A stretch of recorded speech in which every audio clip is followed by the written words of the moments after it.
हम आपको जानकारी देंगे कि अगर आपके घर का मंदिर, उसका अगर फेस, उसका मुंह, मूर्तियों का फेस अगर उल्टी दिशा में है तो उस घर में अनर्थ क्यों होता है। पहले इसके वैज्ञानिक आधार को समझेंगे और उसके बाद फिर आप अपने घर को ठीक कर सकते हैं, अपने घर के मंदिर को ठीक कर सकते हैं। ये चीजें दिखाई नहीं देती, इनके इफेक्ट होते हैं। पराविज्ञान के अंदर आपको भक्ति दिखाई थोड़ी देती है कि अगर आप भगवान की भक्ति कर रहे हैं थोड़ी दिखेगा आपको, लेकिन अगर आपका ध्यान जुड़ा हुआ है तो जुड़ा हुआ है। फिर कोई ये थोड़ी दिखा सकता है कि आपका ध्यान भगवान के साथ जुड़ा हुआ है। अगर आपके घर में भगवान आपको आशीर्वाद दे रहे हैं ऐसे,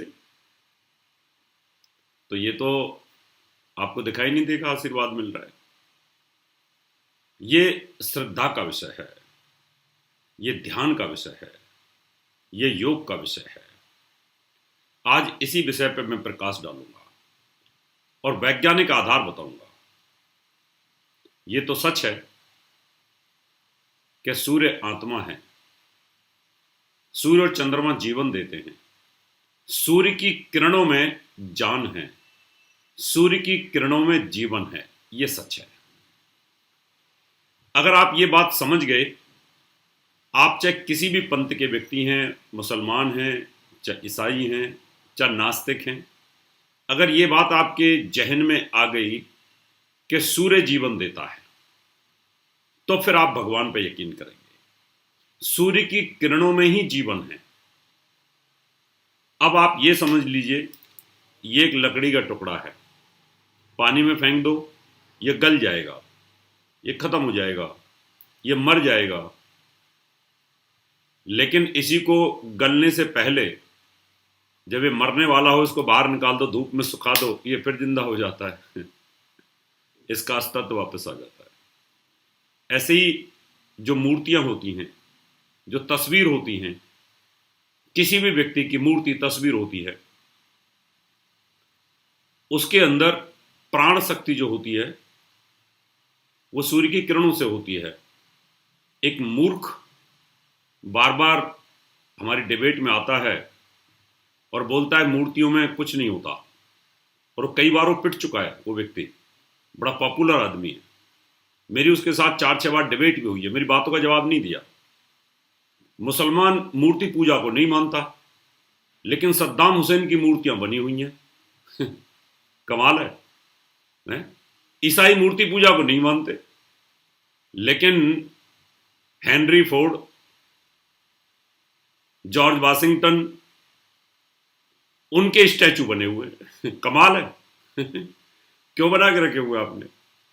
सनातन धर्म एक सिद्धांत ऐसा है कि इसी को फॉलो करना पड़ेगा आपको। 56 देश है मुसलमानों के, उनके सबके बादशाहों की फोटोज हैं, सबके स्टैचूज हैं। इसका मतलब ये रहा कि जो मूर्ति होती है, तस्वीर होती है, चित्र होता है, उसमें उस व्यक्ति का चरित्र होता है समाहित। सद्दाम हुसैन दिमाग में आते ही लगता है कि वो कैसा था।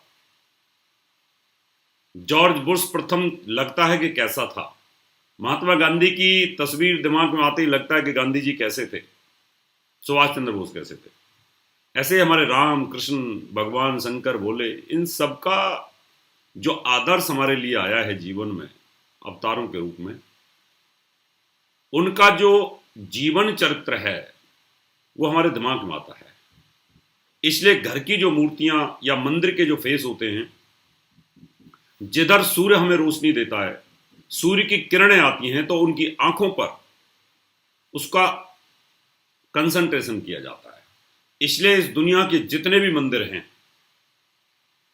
उन सब की मूर्तियां पूर्व दिशा में होती हैं।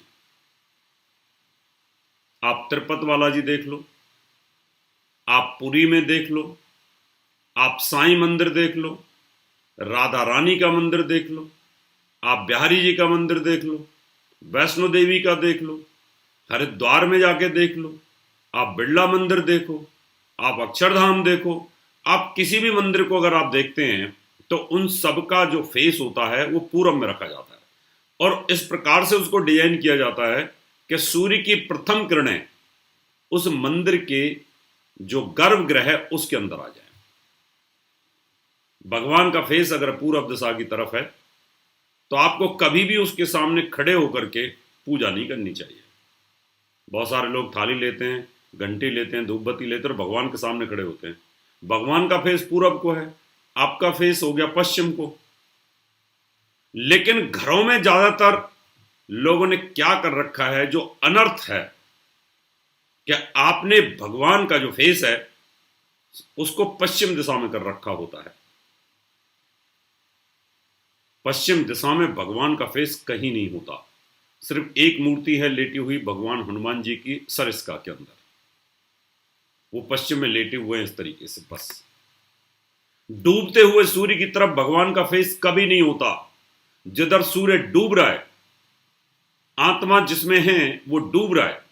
अगर आप उस डूबते हुए फेस पे भगवान का मुंह करके रखते हो तो घर के अंदर अनर्थ, घर का चिराग डूबना ये शुरू हो जाता है। उस घर से बीमारी कभी नहीं जाएगी, उस घर में आर्थिक स्थिति खराब होती रहेगी। अगर आपके पास पैसा है तो उसमें चरित्र कभी नहीं बचेगा। पैसे वाले घर जो होंगे उनमें इस तरह की मूर्ति फेस होती है, 3-3 बजे तक सो के जगते हैं, पूरी रात जगते हैं, पीते हैं, जुआ खेलते हैं वो लोग, और मंदिर में पुजारी से पूजा करने आता है, उसको पैसा देते हो आप लोग, वो अनर्थ है। उठा के देख लो कोई भी जो बड़े से बड़े रईस हैं उनके घरों में मंदिर है और वो मंदिर का पश्चिम में डूबते हुए फेस पे कर रखा है, या तो उनका चरित्र डूब जाएगा, या उनकी संतान अच्छी नहीं निकलेगी, या वो पढ़ नहीं पाएंगे, या भयंकर लॉस में डूब जाएंगे, कुछ नहीं होगा।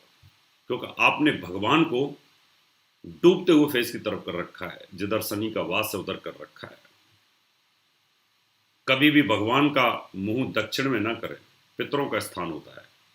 हमेशा देव स्थान पूरब में है और उत्तर में है। अगर आपके घर में कोई ऐसी जगह नहीं है कि आप पश्चिम उत्तर की तरफ फेस नहीं करते तो पूरब की नॉर्थ की तरफ कर सकते हैं। हमेशा एल शेप में पूजा की जाती है। अब आप इसको ऐसे समझ सकते हैं, ये भगवान की मूर्ति इधर है, ये पूरब की तरफ है, ऐसे इस पर सूर्य की किरण आ रही है, भगवान का मुंह आपको ऐसे आशीर्वाद दे रहा है, भगवान आपको ऐसे आशीर्वाद दे रहे हैं। अब आप इनके सामने ऐसे पूजा करेंगे तो आपका मुंह पश्चिम में हो जाएगा, लेकिन ऐसे नहीं करना आपको। अब ये भगवान का जो फेस है ये पूरब में है, अब आपको अपना फेस ऐसे करना है एल शेप में, इस तरीके से, इस तरीके से करना है। यानी आपका उत्तर को फेस हो जाए, भगवान के सामने ना बैठे, बगल में बैठे। जैसे कि भगवान राम के चरणों में हनुमान जी बगल में बैठते हैं, कभी भी उनके सामने नहीं बैठते। कुछ सीखो वहां से। अब आपका जब पूजा करोगे आप, तो आपका ध्यान हरिद्वार की तरफ होगा, उत्तर में हरिद्वार है, देवभूमि की तरफ होगा, देवताओं की तरफ होगा, हिमालय की तरफ होगा, तो आपको बहुत जबरदस्त लाभ मिलेगा, बहुत जबरदस्त लाभ मिलेगा। अब भगवान का तो है ही पूरब में, वो तो ऊर्जा लेते हैं वहां से, सूर्य से ही इन मूर्तियों को और चित्रों को ऊर्जा मिलती है और सूर्य से हमें भी। इसलिए हम कोई भी मकान सन फेस रिकमेंड करते हैं कि उस घर में सुबह सुबह 1 घंटे की जो पॉजिटिव ऊर्जा एनर्जी होती है वो मिलती रहे। इसलिए कभी भी भगवान का फेस डूबते हुए फेस पे ना करो और पितरों की दिशा में, यम की दिशा में ना करो, नहीं तो उस घर में यमराज का